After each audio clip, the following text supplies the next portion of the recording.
Ulipokuwa na shida ulikopa fedha na ile fedha imekushinda kulipa, lile deni limekushinda kulipa, limekuwa peso kwako, na unataka kupata msaada wa Mungu kwenye lile deni. Usiende mbele za Mungu kumwambia hivi, Mungu naomba msahaulishe yule anayenidai. No, lile deni unatakiwa ulilipe. Maombi unayotakiwa kumuomba Mungu ni haya: mwambie Mungu, nipe nguvu ya kulilipa lile deni, maana lile deni limenizidi nguvu. Nipe uwezo wa kulilipa lile deni, maana lile deni limenizidi uwezo. Nimepambana, nimeshindwa kulipa, na lile deni natakiwa kulipa. Nipe nguvu Mungu. Ikiwa ni kazi, nipe kazi.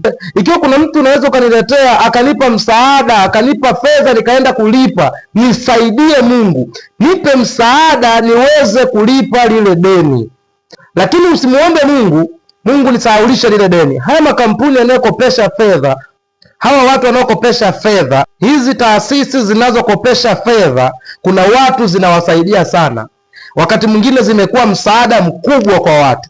Sasa unapokopa na unashindwa kulipa, alafu unataka Mungu awasahaulishe, yani wakusahau wewe ambao wanakudai, moja kwa moja unaweza kusababisha kampuni zile zikafilisika. Na kama zitafilisika, kuna watu maisha yao hayataenda. Kwa hiyo ukiona umekopa na deni limekushinda, mwambie Mungu, nipe uwezo wa kulilipa lile deni. Nipe nguvu ya kulilipa lile deni. Lile deni lazima ulipe.